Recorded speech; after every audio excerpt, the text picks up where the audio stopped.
এই তীব্র গরমে মাথা ঠান্ডা রেখে ঘরে বাইরে সমস্ত কাজ সুন্দরভাবে গুছিয়ে করে নিলাম। তো চলো আজকের ভিডিওটা এখান থেকে স্টার্ট করছি। আই হোপ আজকের ভিডিওটাও তোমাদের প্রচন্ড ভালো লাগবে। Hello everyone, good morning, welcome back to my channel. আশা করছি সকলেই খুব ভালো আছো। বীরভূম জেলার ছোট্ট একটা শহর থেকে আমি সুধা আবারও চলে এসেছি নতুন দিনে নতুন আরও একটা ব্লগ নিয়ে। সকাল টাইমে কিন্তু দেখতেই পেলে ব্রাশটা করে তারপর কিন্তু একেবারে চলে এসেছি। গোপাল সোনার কিছু জামা ভিজানো ছিল, তো সেই সমস্ত জামাগুলোকে এই যে ধুয়ে মিলে দিলাম। আর দেখতে পাচ্ছ রোদটা কেমন ভাবে পড়েছে। আসলে 2 দিন যাবত না গরমটা ভীষণ পরিমাণে পড়ছে। আর আমাদের যেহেতু একতলা বাড়ি, তো সেই কারণে না রাত্রিবেলায় ভালোভাবে ঘুম হচ্ছে না, জানো তো। জানলাগুলো খুলে দিলে আবার খুবই হাওয়া, কিন্তু জানলা খুলে রাখতে পারি না, যেহেতু এই যে রুমের মধ্যে আমি আর ছেলে থাকি, সেই কারণেই। আজকে আবার এদিকে আমাকে বাজার যেতে হবে। আসলে কিছু কিছু সবজি দরকার, সেগুলো নিয়ে আসবো। আমার ছেলের কিন্তু স্কুলটা ছুটি আছে 2 দিন, মানে ব্যাপার হচ্ছে ওই যে 2 তারিখ থেকে পরীক্ষা, সেই কারণে পরীক্ষার আগে 2 দিন ছুটি দিয়েছে। তাছাড়া ব্যাপার হচ্ছে যে ঈদও, তো ঈদ তাছাড়া হচ্ছে পরীক্ষা, এই 2 এর মাঝে কিন্তু ছেলের স্কুলটা বন্ধ আপাতত। আর এদিকে দেখতেই পাচ্ছ আমি না বাজার থেকে চলে এসেছি, জানলাগুলো খুলে দিলাম। আপাতত নিম গাছের হাওয়াটা খাওয়া যাক। একেবারে ফার্স্ট মর্নিং যদি আমি এইদিকে পশ্চিম দিকে দরজাটা খুলে দিই না, তাহলে প্রচন্ড পরিমাণে সুন্দর আর কি হাওয়া ঢোকে। তবে কি বলতো, রান্না করার সময় একটু ডিস্টার্ব হয়, তো তখন আবারও বন্ধ করতে হয়। আর এই যে দেখতেই পাচ্ছ বাজার থেকে কি নিয়ে এসেছি। আজকে না কিছু সবজি আনা ছিল, তো সবজি নিয়ে এসেছি কিছু। আর এই যে দেখতেই পাচ্ছ ডাঁটাগুলো রাখা আছে। এই ডাঁটাগুলো কিন্তু আমি কিনে আনিনি, পাশের দুটো বাড়ি থেকেই কিন্তু দিয়েছে। একই দিনেই কিন্তু দুটো বাড়ি থেকে দিয়েছে, তো অনেকগুলো ডাঁটা হয়ে গেছে। ইদানিং কিছুদিন থেকেই কিন্তু ওদের বাড়ির ডাঁটা খাওয়া হচ্ছে, দেখবে তরকারিতে আমি কিন্তু দিয়েই থাকছি। তা সত্ত্বেও কিন্তু দেখো আজকে আবারও দিয়েছে, তো অনেকগুলো দিয়েছে, যেহেতু মাদেরকে কিছুটা দিয়ে পাঠাবো। আর বাইরে যে কি পরিমাণে রোদ দিয়েছে, তার সঙ্গে ব্যাপার হচ্ছে কেমন ধরনের যেন একটা গরম। এখনো তো সেভাবে গরমটা পড়েনি, তা সত্ত্বেও দেখো এতটা গরম যদি এখন থেকে লাগে, তাহলে পরবর্তী দিনে কি অবস্থা হবে। আমার হাজবেন্ডের কথা ভাবলে কিন্তু খারাপ লাগে, উনি কিন্তু রোদের মধ্যে ডিউটি করেন, তো তবুও দেখো তীব্র গরমের মধ্যে সমস্ত মানুষকে কাজ করতে হচ্ছে। আর দেখো আমরা যেহেতু গৃহবধূ, আমাদেরকেও করতে হচ্ছে। সংসারে কাজকর্ম তো আর কোনো রকম ঋতুর ওপর নির্ভর করে চলবে না, আমাদেরকে তো খেতে হবে, বাইরে বেরোতে হবে, সবকিছুই করতে হবে। আর এই যে দেখতেই পাচ্ছ কতগুলো ডাঁটা, তো ডাঁটা কিন্তু ইদানিং কয়েকদিন থেকে খাওয়া হচ্ছে, তবুও আবার দিয়ে গেছে। আর কাঁচা কুমড়ো না আমি কিছুটা কালকেও এনেছিলাম, আজকেও আবার এনেছি। মানে কিছুটা এনেছিলাম বলতে গেলে সেটা তরকারি করেছিলাম, আর এটা রেখেছি পোস্তর জন্য। আর এই যে দেখতেই পাচ্ছ বাঁধাকপি কিন্তু আমি প্রচন্ড পরিমাণের খেতে ভালোবাসি, ওই কারণে দেখো শীতকাল পেরিয়ে গেলেও বাঁধাকপি এখনো খাচ্ছি। ফুলকপি কিন্তু আমি শীতকালেও খাইনি, আমি একদম পছন্দ করি না ফুলকপি খেতে, তবে ব্রোকলিটা আমার খুব পছন্দের জিনিস। আর এই তো তার সঙ্গে একটুখানি পটল আর এই যে ঢেঁড়স এনেছিলাম, আর কাঁচা কলাটা কিন্তু অলরেডি ছিল, তো ফ্রিজের থেকে একটুখানি বের করলাম। ওগুলোকে কিন্তু আমি ভালোভাবে আবার রাখবো, সেই জন্যই। মানে ব্যাপার হচ্ছে কি, এই যে ফ্রিজের যে সমস্ত আর কি রাখার জায়গাগুলো ছিল, সবজি রাখার জায়গাটা একদম দেখছি নোংরা হয়ে গেছে, তো ওটাকেই ভালোভাবে পরিষ্কার করব। কয়েকদিন থেকেই না চিন্তা ভাবনা করছি যে ফ্রিজটা কিন্তু পরিষ্কার করা হচ্ছে না। তো ঘরের তো অন্যান্য জায়গাগুলোকে এমনি পরিষ্কার করলাম, কিন্তু ফ্রিজটা একদম পরিষ্কার করতেই পারছি না, জানো তো।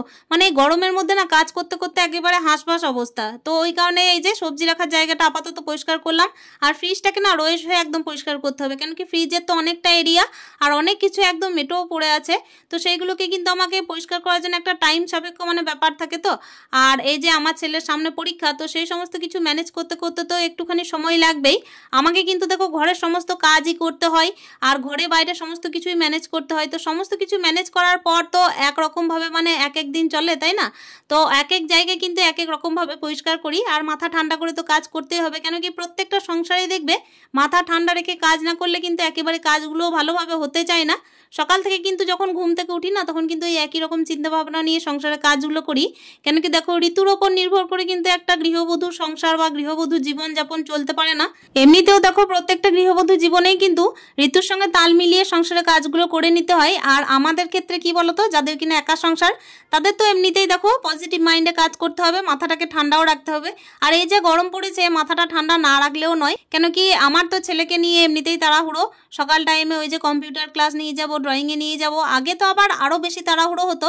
তখনকার দিনে কি হতো জানো তো, যখন আমি ছেলেকে স্কুলের গাড়ি দিইনি, তখন কিন্তু আমাকে ওই 4 টাইম মানে স্কুল যাওয়া আসা করতে হতো, একবার দিতে যেতে হতো, আবার কিন্তু আমাকে ফেরত আসতে হতো, আবার আনতে যেতে হতো, আবার কিন্তু নিয়ে ওকে সঙ্গে করে নিয়ে আবার বাড়ি আসতে হতো। তাহলে বুঝতে পারছো কয় টাইম আমার হয়রানি। তো এই টাইমের মাঝে আমাকে সংসারে কাজও করতে হতো।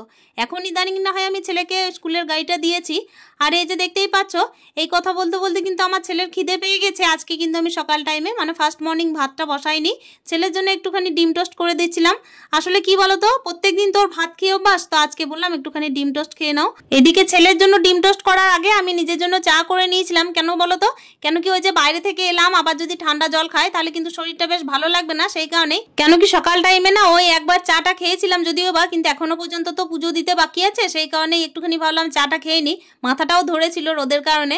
আর এই যে দেখতেই পাচ্ছ কথা বলতে বলতে কিন্তু ডিম টোস্টটা বানানো হয়ে গেল। তো এই যে একটা রুটিরই বানিয়েছিলাম যেহেতু ও একা খাবে আর আমি তো এখন খাবো না, তো অলরেডি কিন্তু ডিম টোস্টটা বানানো হয়ে গেল। ছেলে কিন্তু ওইদিকে মানে রেডি হয়ে বসে আছে কখন খাবে। তবে কি বলতো ডিম টোস্টটা যে আমি বানিয়ে দিয়েছি আমাকে কিন্তু পিস পিস করে কেটে দিতে হবে, আবার তার উপরে সস দিয়ে দিতে হবে। মানে ওই যে দোকানে যেরকম ভাবে দেয় আর কি সেইভাবেই। আমি যখন আমার ছেলেকে নিয়ে বর্ধমান যেতাম না তখন ও দেখেছিল যে ওখানে কিন্তু পিস পিস করে কেটে দেয় আর ওপর থেকে সস দিয়ে দেয়, তারপর কি বলতো একটা করে চামচ দিয়ে দেয় খাওয়ার জন্য। তো সেইভাবেই ওকে দিলাম। আর এই যে স্নানে যাওয়ার আগে দেখলাম কালকে কিন্তু বিকালে কিছু জামা কাপড় কাঁচা ছিল, তো সেগুলো কিন্তু এখনো শুকায়নি। তো এইগুলোকে একটুখানি ওলট পালট করে আর কি মিলে দেবো। সকালে যে টাইমে আমি গোপালের জন্য কয়েকটা জামা কেচেছিলাম তো সেগুলোও কিন্তু শুকিয়ে গেছে খুব ভালোভাবে। কেন কি দেখো এত যা রোদ পড়েছে, এই রোদের মধ্যে কিন্তু হাওয়াটা পেলেই মানে যথেষ্ট। আপাতত কিন্তু রোদে না দিলেও চলবে, কিন্তু আমি দিলাম কি কারণে জানো তো, যেহেতু মোটা মোটা কিছু কাপড় আছে সেই কারণেই। আর এই যে দেখো জামা কাপড়গুলো যতক্ষণে মিলছি ততক্ষণে দেখছি যে ঘড়ির কাঁটা কিন্তু দৌড়াতে থাকছে। আর আমার কিন্তু চিন্তা বাড়তে থাকছে যে ঘড়ির কাঁটার সঙ্গে পাল্লা দিয়ে আবার রান্নাটাও সেরে নিতে হবে। সকাল থেকে তো প্রচুর তাড়াহুড়ো, আর সকাল টাইমে যদি বাজারঘাট করতে লাগি তাহলে একটুখানি দেরি হয়েও যায়। এদিকে আমার ছেলের স্কুলটা নেই বলেই কিনা এগুলো করেছি। তো এই যে দেখতেই পাচ্ছ সমস্ত কিন্তু কাজ করে নেওয়ার পরে মানে এই যে জামা কাপড়গুলো মিলে দেওয়ার পর একদম কিন্তু চলে যাব আমি স্নানে যাওয়ার পর কিন্তু একেবারে পুজো টুজো দিয়ে এবার রান্নাঘরে ঢুকতে হবে। কেন কি দেখো পেট কিন্তু আর কোনো কিছু মানবে না, খাওয়া দাওয়া কিন্তু টাইমেই করতে হবে। যেহেতু একজন ছেলের মা, গৃহবধূ তো আছেই আছে, তার সঙ্গে ব্যাপার হচ্ছে একজন ছেলের মা, তো ছেলের মাকে তো টাইমে খাওয়া দাওয়া করাতেই হবে ছেলেকে, তাই না? যাই হোক না কেন টাইমলি কিন্তু দুটো ডাল ভাত আলু সিদ্ধ হলেও কিন্তু দেখো একজন মা হিসেবে যদি টাইমলি দিতে পারে না তার মতো কিন্তু তৃপ্তি আর কিচ্ছু নেই। এই যে কথা বলতে বলতে দেখতেই পাচ্ছ রোদটা কি পরিমাণে চড়া আর কি বাড়তে চলছে। এই টাইমে আমি দেখো তুলসী মঞ্চে কিন্তু ধুয়ে নিচ্ছি, তার সঙ্গে তুলসী সেবাটাও করে নিচ্ছি, ঘরে গিয়ে কিন্তু পুজোটাও দিয়ে নেব। প্রচুর পরিমাণে রোদ পড়েছে জানো তো। আর এইদিকে যেহেতু আমাদের বাড়িটা হচ্ছে পূর্বমুখে, আর পূর্বমুখে বাড়ি হওয়ার কারণে শীতকালে রোদ পায় না পায়, গরমের দিনে কিন্তু সূর্যদেব একেবারে ফার্স্ট মর্নিং চলে আসেন আমার সঙ্গে দেখা করতে। ওই কারণে একটুখানি দেখো গরমের দিনে একটু কষ্টই হয় বলতে পারো। কেন কি বাইরে বাইরে তো গাছপালা আছে, বাইরে বাইরে দেখো বাসন ধোয়ার জন্য জলেরও ব্যবস্থা, যদিও বা ভেতরেও আছে তবুও কিন্তু আমি বাইরেই পছন্দ করি, আর বরাবর কিন্তু করেও এসেছি এরকম।